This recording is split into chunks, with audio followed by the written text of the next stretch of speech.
Raisonner, selon le dictionnaire, c'est produire un son, mais aussi renvoyer le son en l'augmentant. On peut aussi y associer le verbe retentir qui précise la notion de résonance comme le fait de renvoyer un son éclatant et puissant ou de produire un son qui se prolonge. Lorsque nous employons l'expression « faire écho », nous ne pensons pas seulement au phénomène scientifique dont on se joue en montagne, mais nous gardons l'idée que la parole ou l'action émise va avoir des répercussions. Toutes ces notions sont intéressantes à considérer en lien avec la vocation de l'Église d'être porte-parole de la parole de Dieu, que l'on sait être plus que des mots, mais une puissance qui transforme les vies. Se pose alors la question de s'assurer que les sons émis depuis les églises sont audibles, intelligibles, voire crédibles. Nombreux sont ceux, et j'en suis, qui s'amusent à jouer avec l'écho en montagne. Le son rebondit d'un lieu à un autre, se répondant parfois.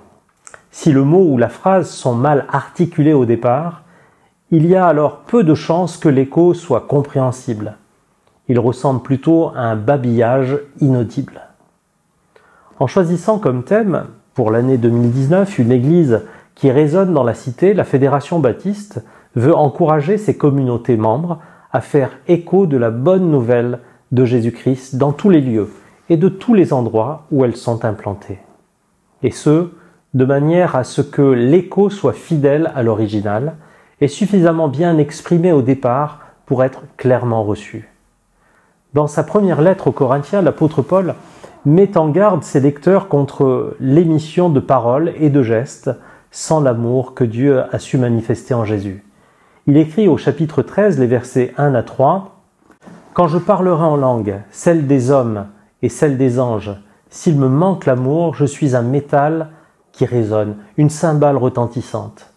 Quand j'aurai le don de prophétie, la connaissance de tous les mystères et de toute la science, quand j'aurai la foi la plus totale, celle qui transporte les montagnes, s'il me manque l'amour, je ne suis rien. Quand je distribuerai tous mes biens aux affamés, quand je livrerai mon corps aux flammes, s'il me manque l'amour, je n'y gagne rien. » Avec ce texte, on se rend compte que c'est seulement l'amour qui donne du sens, selon la pensée de Dieu, aux paroles et aux actions que nos églises font résonner dans les villes, les villages, les bourgs dans lesquels elles sont installées. Et nous espérons aussi engagées. Que cette prière d'espérance nous anime dans notre témoignage personnel et communautaire. Seigneur, le monde n'est pas très joli, notre monde, ce monde que tu nous as donné à faire. Les hommes ont faim de pain sûrement, mais aussi de tendresse, d'estime et d'amour.